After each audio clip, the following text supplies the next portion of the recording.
Boa noite, vamos começar mais uma live, né? 7 horas, esperar mais um pouquinho, o pessoal tá entrando. Boa noite. A nossa live de hoje a gente vai falar sobre educação especial só acontece na escola, né? É uma dúvida que as pessoas têm, alguns profissionais me perguntam muito isso. Bem, minha formação, né, de professor de educação especial, o que eu posso, aonde eu posso atuar, né? O psicopedagogo, eu posso atuar na educação especial? Tem alguns psicopedagogos que têm essa preocupação, né? Se eles podem atuar, como atuar na educação especial. Então, hoje a gente vai falar sobre isso, né? Onde o profissional da sala de recursos e o psicopedagogo podem atuar na educação, né? Bora, a internet aqui tá dando uns piquinhos. Bem, essas lives aqui, nós estamos na nossa 7ª live, né? Foram 2 semana passada, foram 5 lives. Na verdade, são 10 lives, né? Foram 5 semana passada, serão 5 essa semana, e dessa semana nós já estamos na 2ª. E essas lives são um aquecimento, né, para o nosso primeiro workshop em educação especial na prática, como usar ferramentas e recursos eficazes no atendimento educacional especializado. Então, a gente conversar quais são as ferramentas, quais são os recursos, os materiais, como atender. Então, vai ser muita informação, como a gente vai se organizar, né, para ser um profissional dentro da educação especial que venha contribuir para o aprendizado, para a autonomia do meu aluno. Então vai ser uma semana muito rica, cheia de muitas informações práticas que a gente vai poder utilizar no nosso dia a dia.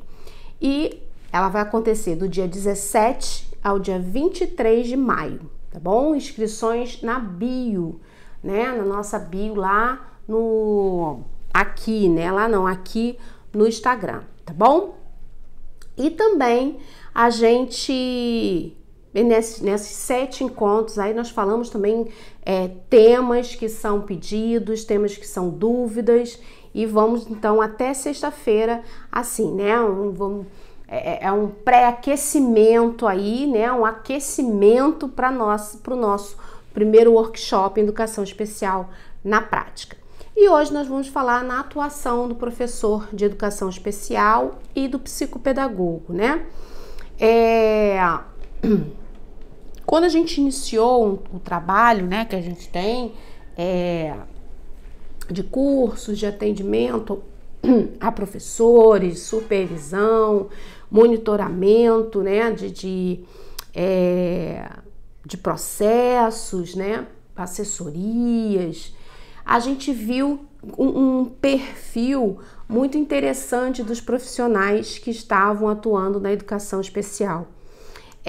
Esses profissionais, eles faziam tanto a formação de pós-graduação para atuarem na educação especial, e quase 80% desse profissional também é psicopedagogo, né? Como essa aqui que tá falando aí com vocês, que é a minha formação. Minha formação inicial é pedagogia, e depois eu fiz psicopedagogia. Na época que eu fiz psicopedagogia ainda não tinha pós-graduação, olha, velhinha, né? Não tinha pós-graduação clínica, era só institucional. E posteriormente eu fiz então a psicopedagogia clínica, habilitei também a psicopedagogia clínica. E mais para frente eu fiz a educação especial e inclusiva, né, para trabalhar na sala de recursos. O primeiro concurso que eu fiz na área de educação especial, ainda não tinha a obrigatoriedade de você ter a pós-graduação em educação especial. Bastava você ter cursos, né, de formação, cursos que levavam a você a ter alguma formação com demanda da educação especial, né? Então, eu tinha formação na área de altas habilidades e deficiência intelectual. E aí, então, e autismo também, né? Muito lá atrás ainda, o autismo não era esse autismo, né, que nós temos hoje, a formação não era essa que nós temos hoje, há muitos anos atrás, né? Então, eu tinha essas especialidades, então me habilitou a fazer o concurso para a área da educação especial. Mas, posteriormente, o professor precisaria ter a pós específica em educação especial, educação inclusiva, atendimento educacional especializado. Então, o mercado foi só crescendo em oferecimento de cursos, que por um lado é bom, por outro a gente se preocupa, né, pela questão da qualidade dos cursos, daquilo que vai entregar para esse profissional que está se formando. Mas, enfim, nós temos aí uma gama de cursos de pós-graduação que atendem às especificações da legislação e que a gente pode fazer para atuar na educação especial. E foi uma surpresa quando eu fiz um concurso e eu já estava concursada, já tinha uma matrícula como professora de AEE. E aí eu fiz uma segunda matrícula, né? Fui fazer um segundo concurso, passei no concurso e não pude tomar posse. Por quê? Porque eu não tinha a pós-graduação em educação especial. Posteriormente, aí o que eu fiz, né? O que o município que eu tinha passado fez? Eu fui lá pro fim da turma, da fila, né? Eu tinha passado bem colocada, logo nos primeiros, nas primeiras posições, e aí eu tive que ir lá pro fim da fila, né? Para tentar dar tempo de eu fazer o curso e tal. Eu fiz o curso de AEE, de educação inclusiva, mas quando eles me chamaram já não estava mais nos meus planos de ser daquela prefeitura, né? Eu já estava em outra área, executando outras coisas, então eu não tomei posse, né? Não cheguei a tomar posse. Então, essa foi a base, né? É a base dos profissionais que trabalham na educação especial. Então, antigamente a gente tinha ia pessoas para a educação especial que não tinham essas habilitações, mas de um tempo para cá a gente precisa dessas habilitações. Bem, a gente pode fazer concurso público, né? A educação especial, ela hoje é através de concurso público, ainda tem algumas prefeituras que o concurso é interno, ou seja, são professores, né, da rede que passam concursos ou em concursos internos ou são indicados para o cargo, né? Não é uma profissão, o psicopedagogo e o professor de recurso, né? Não é uma profissão, é uma função, né? Você concursa como professor ou como pedagogo e vai, então, mais para a vaga, então é uma função. E o psicopedagogo, infelizmente, né, que já está na hora da gente receber essa titularização de profissão, nós não somos nós não somos qualificados como uma profissão, nós somos uma ocupação, né? Nós somos pedagogos qualificados a trabalhar terapeuticamente, né? Nós não somos uma profissão ainda. Tramita essa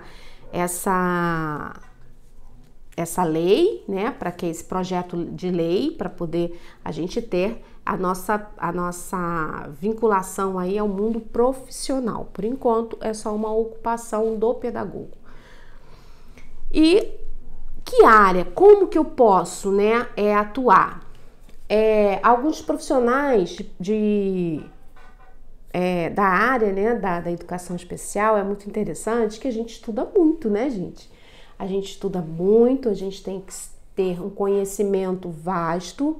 É uma área que tramita em 3 setores da sociedade, né, do nosso sistema. A gente tá lá com o pé na ação social, né, porque a gente trabalha com algumas mazelas sociais, com alguns casos que a gente precisa, né, intervir com olhar para o social. A gente tá no campo da saúde, né, a gente também tem que ter esse olhar da saúde. E nós estamos também, né, e mais especificamente na educação. Então, o professor de recursos, quem trabalha, né, quem está habilitado a trabalhar na educação especial, a gente tramita nesses 3 setores. São 3 setores que eles têm que estar coordenados, né? Eles têm que ter um trabalho colaborativo muito grande para que a gente possa, então, ter resultados, né, positivos no nosso trabalho. Isso causa uma certa incomodação no processo todo profissional. Por quê? Porque, na verdade, nós somos professores, né? Um professor de recursos, ele não pode abrir um consultório, ele não vai trabalhar na área terapêutica, né? Não pode. Para isso você tem que trabalhar, fazer então a psicopedagogia. Por isso, eu acredito, não é uma pesquisa, não são dados de pesquisa, mas de pesquisa, né, assim, vamos dizer assim, oficial, mas é uma pesquisa minha, né, de lidar com... Nós temos um processo de pesquisa, de perguntas mesmo, de conhecer, né, aquelas pessoas que nos acompanham, que fazem curso conosco, que estão junto com a gente na questão do trabalho, e a gente vê que 80% desse público que está na sala de recursos e que tem uma formação ampla, né, a gente tem uma formação que a gente está ali passeando ali na neurociência, né? A gente tem que ter uma fundamentação da neurociência, a gente precisa ter uma fundamentação da didática, da pedagogia e vai da psicologia, né, educacional. Só que a gente é restrito. A gente é restrito porque a gente não pode atender em consultório. Então, a maioria dos profissionais que estão nessa situação, eles procuram uma complementação na sua formação. E, geralmente, essa complementação é na área de psicopedagogia, né? Então, geralmente, o perfil do profissional, do psicopedagogo que a gente atende, ele é formado em pedagogia, ele tem uma pós-graduação em educação especial e, posteriormente, ele atua como psicopedagogo. É interessante que a inversão, ela é pouco, né? Ela não é tanto. Você se forma em psicopedagogia, depois se forma em educação especial. A maioria fez a primeira pós-graduação em educação especial e, posteriormente, fez a psicopedagogia. Então, conhece todo aquele universo, né, da educação especial e, posteriormente, então, faz a psicopedagogia. Isso é muito bom, né? A área de psicopedagogia, ela é fundamental no processo da educação especial. A psicopedagogia, ela tem um olhar clínico, né? A gente deslumbra, né, a questão clínica, a questão de avaliação de processos, né? A educação especial, ela difere a atuação do psicopedagogo na clientela, na demanda da educação especial, ela difere um pouco, porque quando a gente trabalha com a psicopedagogia clínica, nas dificuldades de aprendizado, essas dificuldades elas podem ser momentâneas, né? Essa é a definição da dificuldade, a diferença da dificuldade para a deficiência, né?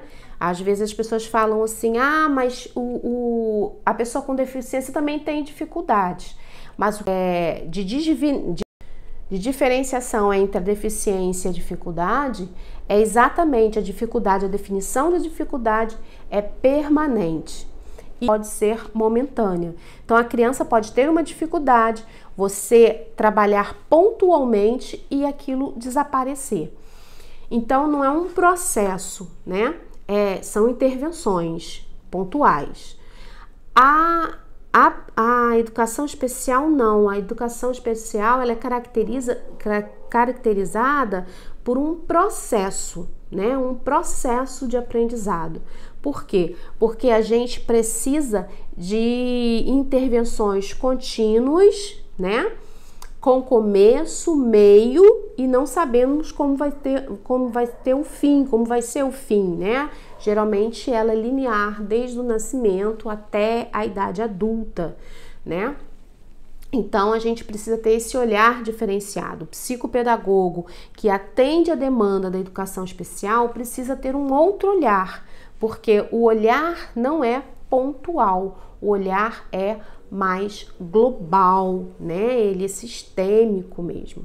Então isso é muito importante a gente ter essa diferenciação, é um olhar holístico, né? Diferente do olhar da criança que tem uma dificuldade, você intervém e ela passa essa dificuldade.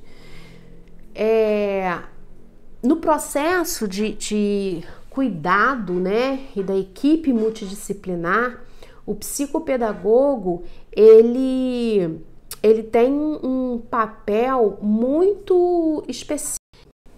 Gente, eu tô tendo problema com a internet. Ela tá falhando muito.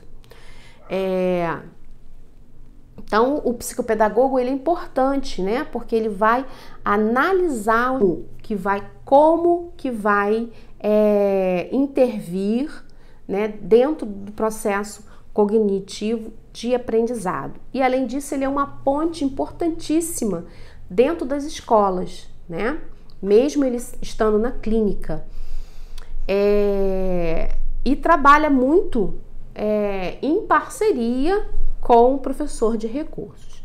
Bem, e a gente saindo, Marta, a gente tem aí o psicopedagogo clínico, a gente tem o psicopedagogo institucional, que é uma outra área de trabalho que a gente tem. Nós temos o psicopedagogo hospitalar, o empresarial. Então, tudo isso a gente pode atuar, né? O psicopedagogo pode atuar. Mas, Marta, se eu escolher me especializar em demanda da educação especial, como que eu vou trabalhar em todas essas áreas? Gente, há pessoas com deficiência em todos os ambientes, né? Como a gente erroneamente a gente fala, né? É inclusão. Gente, as pessoas com deficiência já estão inclusas, elas estão aqui, né? A gente que tem essa visão de incluir, mas essa é uma visão muito errada, né? A gente, na verdade, eles já estão aqui, eles já estão perto da gente. Então, aonde a gente for, eles já estão, né? Então, na verdade, a gente teria que eliminar esse olhar de exclusão. Eu pensar que o outro não está. Ele já está. Né? Eu costumo dizer muito isso. Eu falei assim, para mim, a educação especial, ela não deveria existir, né? Perdão, a especial não é inclusiva, né? Porque nós já estamos, gente, né? A pessoa com deficiência já está, então não tem como, né? A gente tem que entender isso.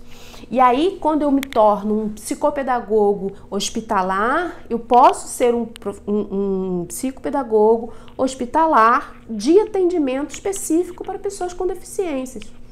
Eu posso ser um psicopedagogo empresarial específico para educação especial, né? Para atendimento da pessoa com deficiência. Então, todas as áreas eu posso atuar dentro da perspectiva da educação especial, né? Isso é muito legal, que cresce o nosso olhar. Uma outra área que a gente tem que, como profissional da educação, principalmente psicopedagogo e o profissional da educação especial, é a área jurídica, né? O campo jurídico. Nós estamos, cada dia cresce mais a necessidade de peritos pedagógicos dentro da justiça, né? Quanto mais a gente fala em educação especial, quanto mais a gente fala em inclusão, quanto mais a gente fala na pessoa com deficiência dentro das empresas, dentro do hospital, dentro de todos os lugares, a gente tem demandas judiciais que essas pessoas também invocam, né? Seja ela... Desculpa, gente. Seja elas na área trabalhista, civil, criminal, né? De demandas diversas que tem a vara da criança e da adolescente, da adolescência, né? Da infância e da adolescência, que a gente tem uma demanda muito grande, que pede, né, que tem essa questão do perito judicial.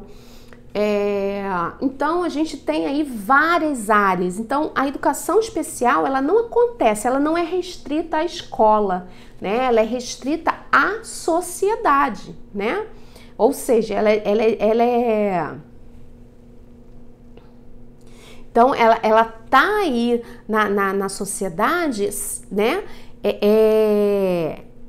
para que a gente possa alcançar os nossos espaços também, tá bom?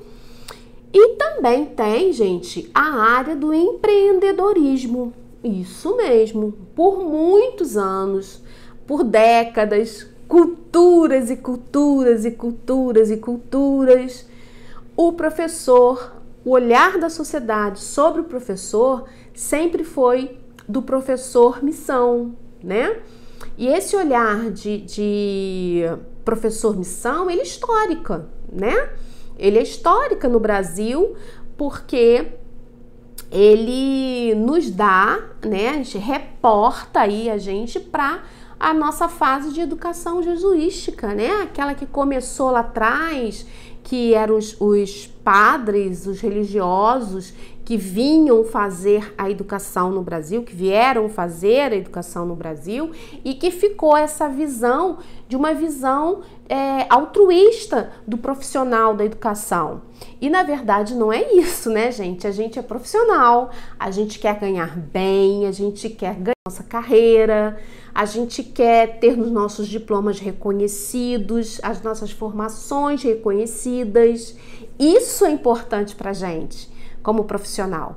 Então, o olhar o olhar da sociedade para o professor nos limitou por anos e anos e anos e anos e anos sobre essa submissão do exercício altruísta e missionário do professor, né?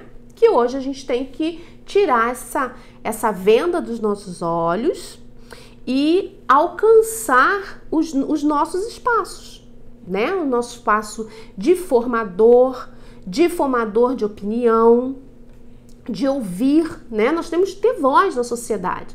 Gente, a gente é uma legião, né? O professor é uma legião, eu acho que 50% da população é professor.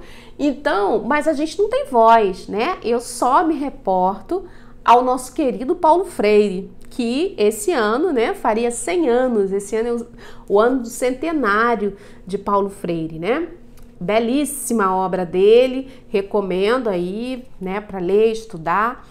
Então, gente, é importantíssimo que a gente tenha essa visão, né? Esse olhar de empreendedor. E aí, quando a gente fala em empreendedorismo, a gente está falando em iniciativa própria, né? Eu, por muitos anos, eu fui funcionária pública, né? E é muito interessante que você vai se acomodando, a gente vai se acomodando. Tá muito ruim a internet hoje, gente. Aliás, eu tô com um problemão com a internet e eu não tô conseguindo solucionar, né? Nem com uma, nem com outra operadora. Tem 2 operadoras aqui na minha região, nenhuma das 2 tá me servindo, mas tá complicado o negócio. Então, vamos lá. Então, tenham paciência aí, tá? Que às vezes tá travando mesmo. Então, gente, eu trabalhei muitos anos na iniciativa privada não, na pública, né? Na iniciativa privada não, no setor público da educação, como concursada. Fiz vários concursos, eu sempre gostei muito de viajar, de morar em lugares diferentes, e aí a gente já teve algumas experiências assim, de concursos, né, em vários lugares. Então, a gente tem essa coisa, a gente se acomoda, a gente tem uma zona de conforto, né? Ah, você tem um salário no final do mês, o professor ganha pouco, a nossa vida é essa mesmo e tal. E não é isso, a gente tem que olhar quais são as possibilidades. Olha quantas áreas eu tô falando aqui para vocês, né? Então, a gente precisa se qualificar para estar nesse mercado de trabalho. E teve uma época e que isso é possível, né? A gente empreender não é fácil, eu acho uma coisa muito complicada para mim, a questão de gerir, né? Se autogerir como empresária. Hoje eu sou uma empresária da educação, eu trabalho na área de educação como empresária e não é fácil, né? É difícil, né? Gerir a contabilidade, a empresa, e se você precisa de um funcionário, como que vai fazer, essas questões todas, mas é importante que a gente entenda que nós somos capazes e nós podemos, e que não é crime nenhum, não é antiético você olhar para sua carreira com um olhar de empreendedora, né? Quem faz psicopedagogia precisa ser aí na cabeça da gente, né? A gente precisa ser empreendedora.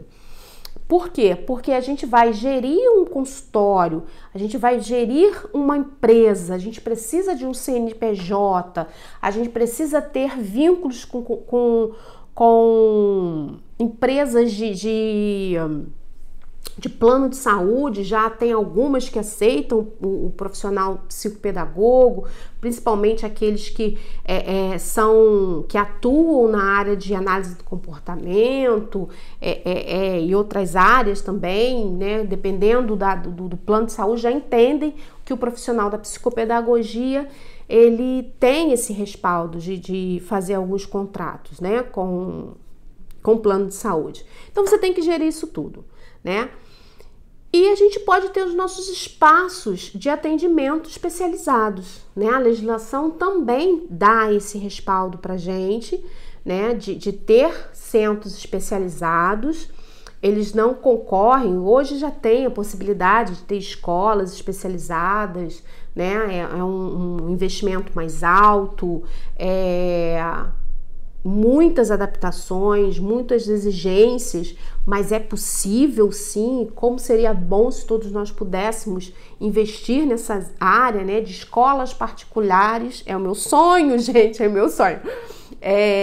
Investir em escola especializada, né, que você possa receber a criança ali, ter todo o suporte que aquela criança precisa, que a família precisa. É um sonho meu de consumo, né? Poder possibilitar isso para um grupo de pessoas. Então, há muitas áreas que não estão sendo exploradas pela gente, né?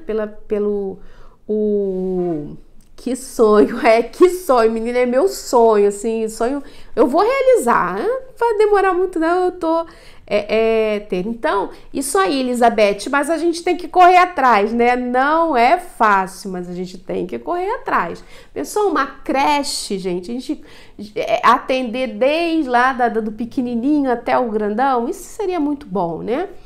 Então, gente, nós podemos ter, mas a gente pode ter espaços, né? Espaços de reforço escolar especializado para crianças com deficiência. Olha que lindo isso, né? De 2011 a 2015, né? Cerca de 2011 não, de 2009 a 2015, é isso, de 2009 a 2015, eu tinha um centro de reforço escolar, né, que atendia, era inclusão, né, era tanto para crianças típicas como crianças da educação especial, mas era algo muito diferente, porque eu recebia crianças com deficiência para reforço escolar, né? Então nós tínhamos a área de reforço escolar e nós tínhamos também o apoio psicopedagógico. Então, assim, gente, era algo muito bacana, né? E não era uma ONG, não era algo... Claro, gente, eu sou muito a favor, tá? Eu sempre tenho atendimentos sociais, né?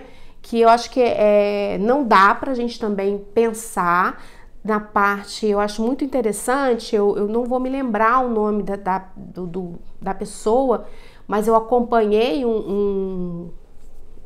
na área de empreendedorismo, né? Uma pessoa, um mentor na área de empreendedorismo. Felipe, se você tiver aí, você me fala o nome dele, que eu sei que você vai saber quem é. E eu esqueci.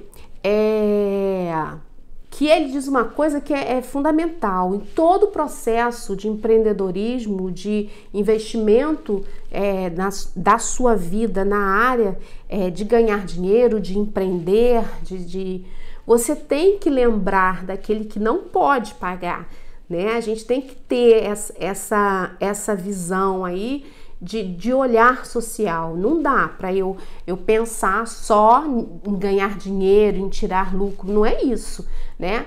É isso também, mas um bom empreendedor, um bom empresário, ele pensa na sociedade que ele não pode alcançar, né? Ou melhor, na sociedade que não pode alcançar o serviço dele. Então, isso é fundamental, né? Que a gente tenha esse olhar. Então, você empreender, você ser uma profissional da educação, empreendedora, é muito bom isso, mas vamos sempre ter olhar também para a sociedade, né? Para aquela que não pode alcançar aquele tipo de serviço. Então, isso é fundamental. Isso não é ser boazinha, tá, gente? Isso aí é ser justa, né? Com você, com a sociedade, com as relações aí que você espirituais, suas, né? Nossas, né? Seja ele qual for, mas isso é importante a gente ter esse olhar para a sociedade também, né? Então, gente, a gente tem que olhar a educação especial como uma área muito vasta, muito grande, com muitas possibilidades. Exatamente, Elizabeth, ser humana, né? A gente precisa, isso aí não dá, né? Porque a vida é assim, né? Você dá, você recebe. Eu não faço nada não devemos fazer nada por interesse, né? Mas, assim, interesse de troca, né? Aquela coisa, você boazinha para receber, não é isso. Mas a vida flui, né? A vida vai caminhando, vai levando a gente para situações muito bacanas e que a gente tem que dividir isso, que não dá, né? Para ficar só pra gente. E a gente tem que dividir isso daí. Então, gente, esse olhar da educação especial é um olhar de oportunidade profissional. A gente tem que olhar isso e a gente tem que se qualificar exatamente com esse olhar. Eu preciso focar aquilo que eu quero, eu tenho que ter foco na minha carreira, eu tenho que ter foco em que eu estou aprendendo, eu tenho que ter foco qual a área que eu vou me especializar, se eu quiser me especializar em alguma coisa, né? Eu quero fazer uma especialização, assim, eu tô num momento muito apaixonante pela área de educação, sempre tive, mas nesse momento eu tô com assim, um olhar muito especial sobre a deficiência intelectual, né? Eu tenho estudado muito sobre deficiência intelectual, áreas de ensino que auxiliem, né, ao desenvolvimento dessa criança. Eu tenho tido esse olhar, tem sido muito bacana, né? E às vezes, mas como eu sempre digo, eu sou um profissional generalista, eu sou do tempo da formação geral, né? A gente tinha formação generalística, então você aprendia a atuar na área de educação especial. E aí te jogavam lá na escola, né? E você corria atrás aí no seu desenvolvimento. Mas hoje nós já temos especialista em educação especial, que com ênfase em autismo, né? Principalmente autismo, né? Tem muito curso legal de qualificação, com visão aí de atuação dentro de evidências científicas. Nós temos análise do comportamento que está crescendo aí, povo, pessoal que está nas escolas, professores. Nós temos que olhar aí com cautela não, com um olhar diferente, ter muita crítica, né? A gente tem muita crítica sobre Skinner, né? É condicionamento humano, né? Aquela coisa de treino, aquela coisa toda. E a gente precisa ler. Nosso tempo já está acabando. O que eu quero deixar aqui hoje para vocês, e a gente vai continuar conversando sobre isso no primeiro workshop em educação especial, na prática, é exatamente isso, o nosso olhar sobre a nossa formação, sobre a nossa atuação e sobre a nossa intervenção no processo de aprendizagem dos nossos alunos. O que a gente pode fazer? O que a gente pode aprender para ensinar, né? Eu tô numa fase que eu tô voltando, né? Veio essa coisa do centenário do Paulo Freire, eu tô relendo, né, as obras de Paulo Freire. Gente, e assim, é uma invocação, assim, do olhar científico do professor, do olhar social do professor, do olhar aguçado à questão dos alunos, né? Tem um trecho que é muito bonitinho do livro Pedagogia da Autonomia, né? Que eu vou estar falando mais a fundo lá no nosso primeiro workshop, né? Que é uma passagem muito bonitinha que ele fala do olhar que o professor tem que ter sobre a criança, né? Com dificuldade de aprendizado. Então, gente, é importante que a gente crie, né? Esse vínculo profissional, né? Nós não somos missionários, nós não somos altruístas, nós não somos tias, né? Nossos alunos não são nossos sobrinhos, não são nossos bebês, eles são nossos alunos. Eles são pessoas que precisam estar num processo de aprendizagem diferenciado, pautado em ciência, né? Nós temos que ter amor por eles, qualquer coisa a gente tem que embutir o amor, mas não é uma relação amorosa, né? Ou melhor, é uma relação amorosa, né? Com afetividade em todo o processo, mas eu fico muito preocupada com a fala de um amor angelical que envolve o professor de educação especial, né? Óbvio, a gente tem um dom, a gente é separado, não sei, né, o que é, mas os professores, os cientistas, os profissionais que lidam com o ser humano em geral, eles têm um quê diferente, gente, não, né? Não sei o que é, né? A gente intervir na vida do outro do jeito que a gente faz no mínimo, assim, não sei, é especial, é uma coisa diferente. Mas isso não retrata, né?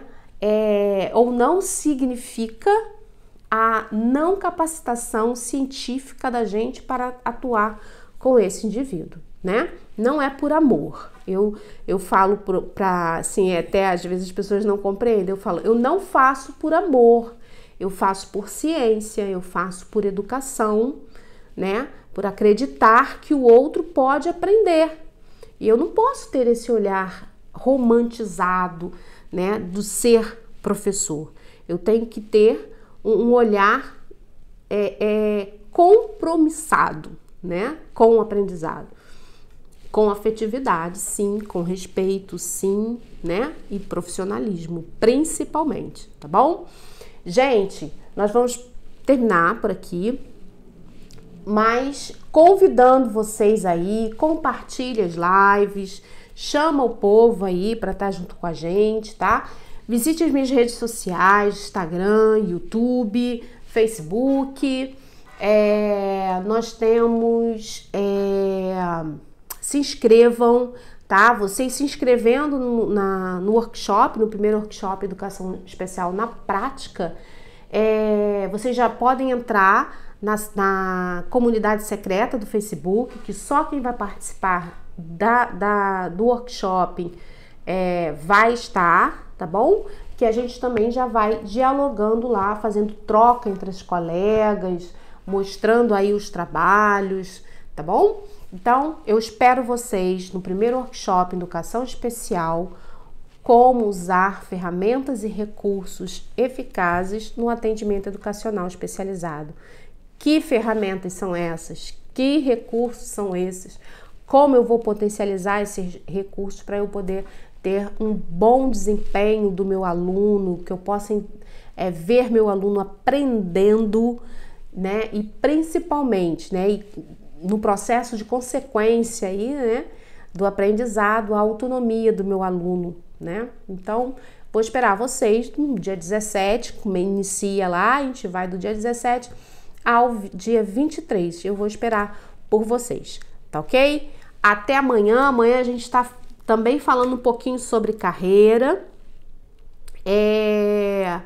O investir na carreira profissional na educação especial vale a pena? Que investimento é esse, né? Como que a gente vai estar trabalhando isso daí? Como deve ser o meu consultório, o meu primeiro espaço de atuação?